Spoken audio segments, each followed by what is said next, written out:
This documentary aims to explore the relationship between technological advancement and the achievement of utopia according to various political ideologies throughout time. We'll explore leftist positions, fascism, the libertarian view, and the religious fundamentalist view of technology to show how differing ideologies approach the role of technology in The achieving their earliest roots of utopian leftist vision. utopian vision is underlying throughout the Republic, but Plato's just city is communistic, egalitarian, and committed to justice. Another early example of a communalist vision is Thomas More's Utopia. More's somewhat satirical approach to the good place denounces private property while advocating an almost communistic position towards land and power, which is somewhat ironic for the Lord High Chancellor of England. However, More's Utopia builds upon the common man's dream of cocaine, where the rivers are broad and fine, of oil, milk, and honey, and of wine. Every man may drink his fill, and needn't sweat to pay the bill. Robert Owen's New Lanark textile mill built upon prior utopias through his promise of a revolution of the human mind on the banks of the Scottish River Clyde. Owen refused to employ young children, limited the hours of work, provided free housing, free education, and Britain's first infant school. New Lanark's existence relied on the power of its watermills. Owen attempted to find a balance between efficiency and healthy valued workers. This commitment was only possible because of the technological advances of the Industrial Revolution, the watermill, the printing press, education, urbanisation, and much more. Contrary to this, the Luddites resented the process of industrialization and urbanization. For the Luddites, new technologies created suffering, hardship, and exploitation for the new urban worker. Rather than living a simplistic life on the common land, the worker was instead free to be exploited in the name of profit. Luddites resented the new machines, depriving them of independent artisanal work, instead forced to accept starvation wages and mass unemployment. In the late 18th and early 19th century, thousands of workers rioted across the United Kingdom, smashing the new technological instruments and bringing the English language the famous word Luddite. In 1848, the Communist Manifesto cried out "Workers of the world unite," and the belief that socialism could only be achieved from below by the worker. Arguing for the principles of workers' self-emancipation and democracy, Marx and Engels believed that only the working classes could liberate themselves, not through education nor through the kindness of moralist individuals like Robert Owen. Later, Marx would go on to define the means of production as the activity of people, the subject of work, and the instruments of work. Therefore, the means of production are the space, raw materials, technology, and the instruments of production required. For Marx, technology is vital in the process of history as the productive forces of large industry depend on science and technology, while the productive forces themselves, science and technology, are related to the development of the material production, or the profit. Nevertheless, Marx's process of history is dependent not upon the feature of technology, but rather upon the feature of human characteristics. For Marx, technology, while liberating, is only liberating when the worker controls and owns the means of production. When technology does enter this historical process in a meaningful manner, just as the printing press did, the press becomes a vital cog in increasing the capital accumulation process already taking place. Therefore, if the printing press isn't controlled by the workers, it is simply another instrument of exploitation and alienation for the worker, far from liberating. Social ecologist Murray Bookchin states that post-industrial countries have the potential to become post-scarcity societies with the fulfillment of the social and cultural potentialities latent in the technology of abundance already present. We should utilize our expanded productions made possible by technology and switch from the pursuit of profit to the desire of ecological sustainability. Bookchin's utopia consists of directly democratic polities anchored in loosely confederated assemblies, which seek both the abandonment of the nation-state and of hierarchy. For Bookchin, liberatory technologies offer humanity a means out of capitalism and ecological destruction. We should seek creative urban technology, creative urban ecology, expanding the realms of freedom, self-management, and socio-technical change. Bookchin also argues for a shift in production. We should no longer focus on producing for profit, but rather for community, all of which is now possible thanks to technological advancements. The influence of Bookchin can be seen meters away from the front lines in Riyadh, Syria, where the imprisoned leader Öcalan and the Kurdish people have committed to the pursuit of a democratic ecological society. Recently, Aram Bastani's fully automated luxury communism puts forward a post-scarcity approach towards utopia and technology. Bastani argues that new technology should liberate us from work and climate crises. Automation, rather than undermining an economy built on full employment, is instead of the path towards a world of liberty, luxury, and happiness for everyone. Bastani argues that technological advance will have reduced the value of commodities towards zero. Improvements in renewable energies will make fossil fuels a thing of the past. New horizons beckon. Bastani's position is summarized nicely here.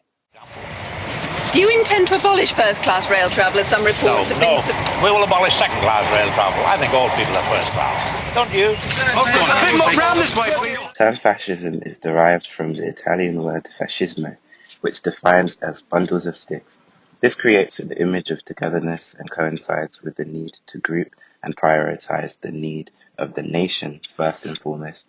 However, in history, this initial view of national pride has been taken further through the manipulation of scientific technology such as phrenology, but also recent developments in artificial intelligence, which can either be seen as positively aiding society See something, I'm giving up on you.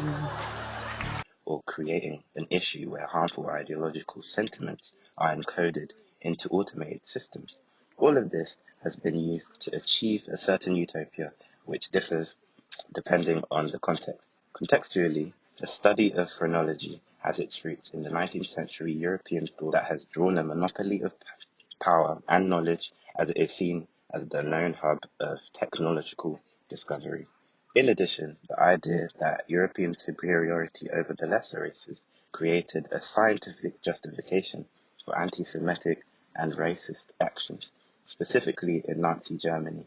Technology and science legitimized the genocide of undesired people, and it is estimated that 17 million people died as a result of the Holocaust.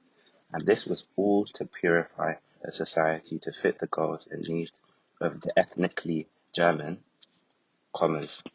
Aryan people.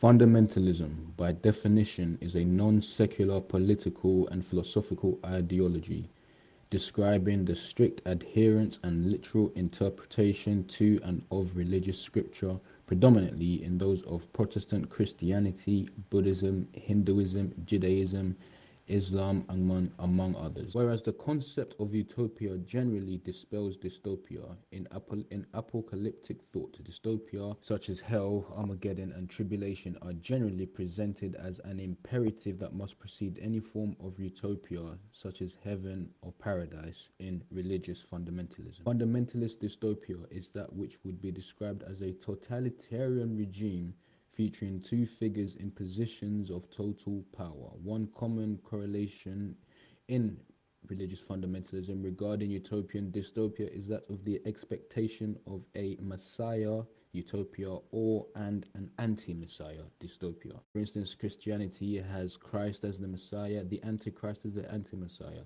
Islam has the al-Mahdi as their messiah and the al-Masih and the Ajal as their anti-messiah.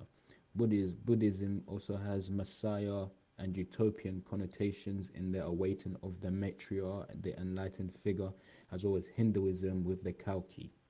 Technological dystopia in the context of fundamentalism. The Reformation was a period which stands as a definitive age in human history and evolution. It gave spread to the ideas of fundamentalism, utopia, unachievable without technological advancement.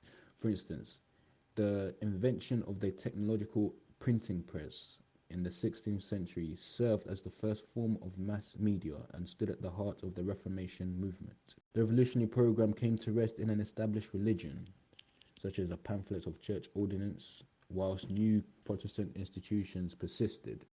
Scholars who have written on technological dystopia and the Reformation include Stephen Osmont, Brand, Moyler, who spoke about the Reformation, saying without the printing press, there would have been no Reformation. At the advent of the modern age and preceding social media, the development of television has given way to platforms wholly dedicated to religion and the spreading of fundamentalist ideals. Global intercession has given way for the fundamentalism to remain a consistent philosophy in politics and political science.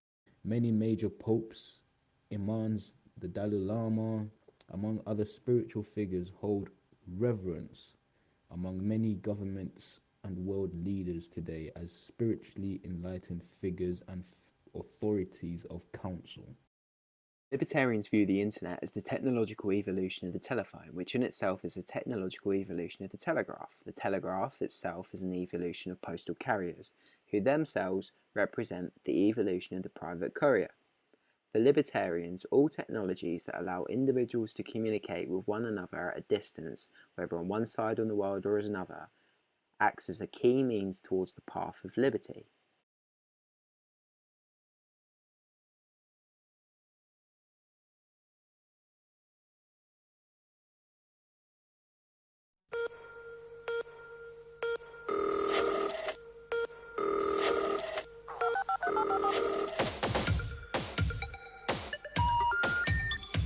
The number you have reached has been disconnected.